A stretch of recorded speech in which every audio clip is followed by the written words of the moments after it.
बाजे के वर्गा प्रधानमंत्री जिन्हों कहते हो मुंडा वो गालां कढ़ रहा, बोल रहा मैनू गालां कढ़, ओनू गालां कढ़, बल्ले बल्ले बल्ले बल्ले शेयर कर रहे ने फटाफट सारे, क्योंकि आप तो गालां कढ़ नहीं सकते। एक बुलारा मिले कौन, बाजे के वर्गा, ओदी की कर रहे ने, वीडियो शेयर कर रहे ने, ओनू फूक छका रहे ने। अज वो बेचारा जा बैठा आसाम की जेल में, पुछो मां नू, प्यो नू पुछो, ओदे पुत्त नू पुछो। मेरे बारे बहुत गालां कढ़दा सी, पर मैनू भी तरस आया उत्ते यार, भी मैं भी इमोशनल नहीं, जज्बाती है भी आ तां यार देसी जा बंदा, किहड़ी आसाम की जेल में कित्थे तक किहड़े किहड़े NSA लग गया इहदे ते। पर उदों किसी ने नहीं रोकिया, वो भरावा वो तू रहन दे, आ गल्लां ना कर, ये खमियाजे बड़े भुगतने पैणगे, बहुत कुछ अगले करन नूं फिरदे है। पर कोई नहीं बोलिया, वेख रहे ने, हस रहे ने। ते अज हालत वेखो जाके उन्हां नौजवानों दे, उन्हां दे घरां दी। भाई अमरतपाल सिंह होनी कहिंदे सी भी जे 5-4 मर भी जाणगे किहड़ा मस्या लगणों हट जूगी, नहीं मरे, अजे घरां दे विचों गिरफ्तारी कीते है। पर पुछ के वेखो सच्ची जिन्हां दा पुत्त अज घर नहीं आया, उन्हां दे घरां च मस्या नहीं लगदी। मैं भाई अमरतपाल सिंह दी मां नूं वेखो, उन्हां दा दर्द वेखो।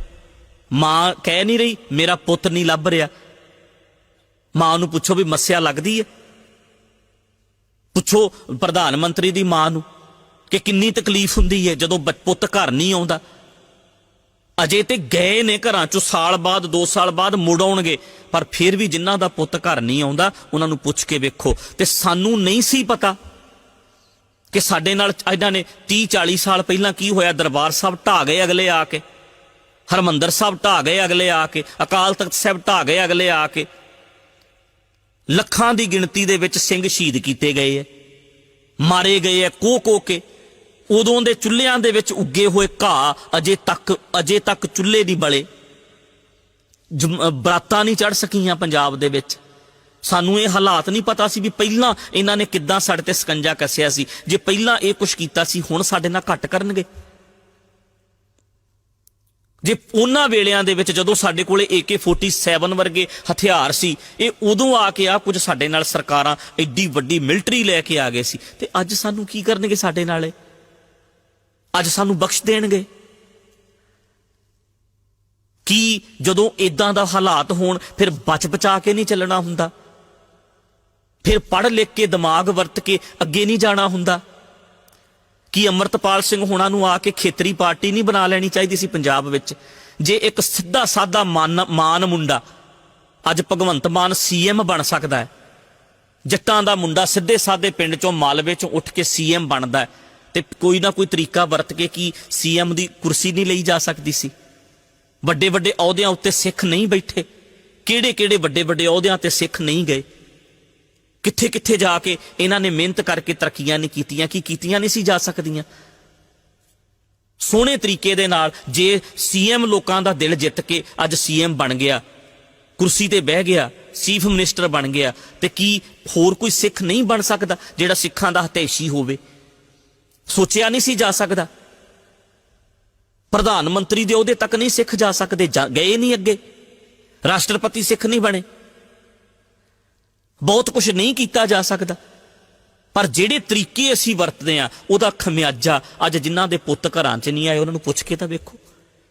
जे ब्लैक लिस्टां लंमियां हो गईयां, पुछ के तां वेखो।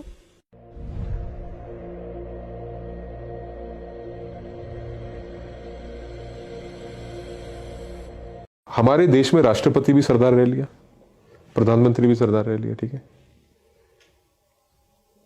मोदी की जब आप बात करते हो ना, पगड़ी जरूर बांधी है, और गुरुद्वारा बेर साहब में गए थे एक बार, आप देखना इनके माथे पे खंडा है, पटका पहना हुआ है, पर खंडे वाला पटका पहना हुआ है। और 1975 में जब इंदिरा गांधी ने इमरजेंसी लगाई थी ना, उस वक्त की आप मोदी की फोटो देखना एक निकाल के इंटरनेट से, इसने सिक्खी स्वरूप में है, पगड़ी पुगड़ी बांध रखी, चश्मा वगैरह लगा रखा है।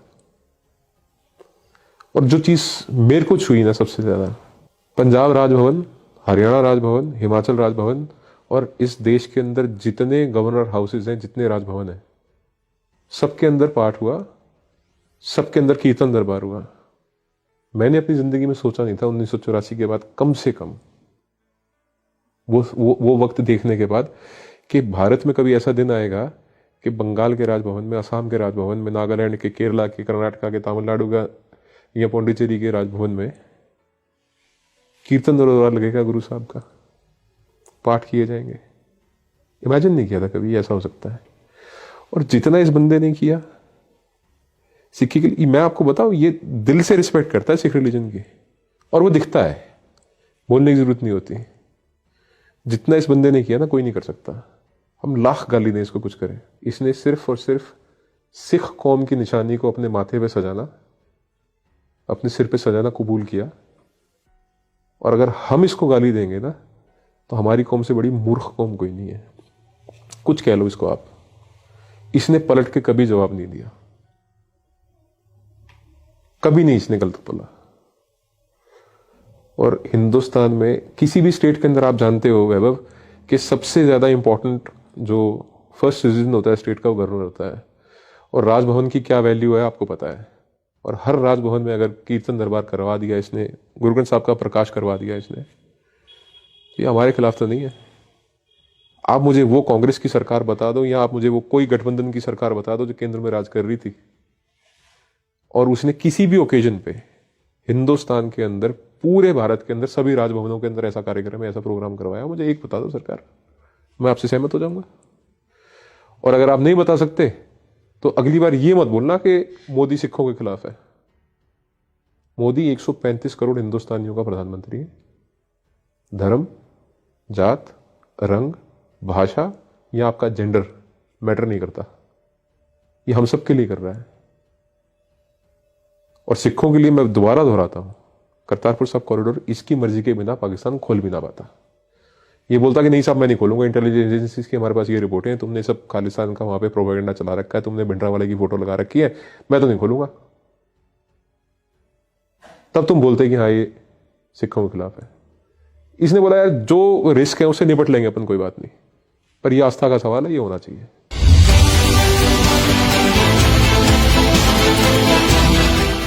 भगवती माया के जाल से मुक्त होकर के गुरुवाणी के अनुसार कोई भी बहादुर चले, वो प्रणाम योग्य है, प्रशंसनीय है।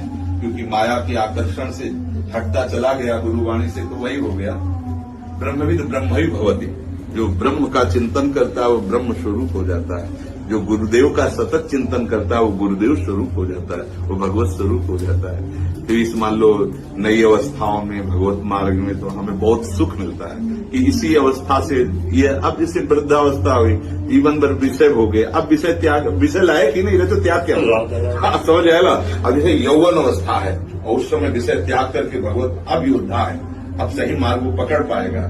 जीवन भर अभ्यास किया विषयों को, तो बुढ़ापे में क्या भजन का अभ्यास होगा, वो तो केवल एक लीला मात्र है। वास्तविक भजन का अभ्यास इसी अवस्थाओं में होता है जहां भोगों का आकर्षण है, वही युद्ध करके उस आकर्षण पर विजय प्राप्त कर लो। वही महात्मा किसी भी मार्ग में हो, इन विकारों पर विजय प्राप्त किए बिना कोई अपने स्वरूप को नहीं प्राप्त होता, कोई परमानंद की प्राप्ति नहीं करता है। हाँ, मुझे बहुत अच्छा लगा आपके दर्शन करके।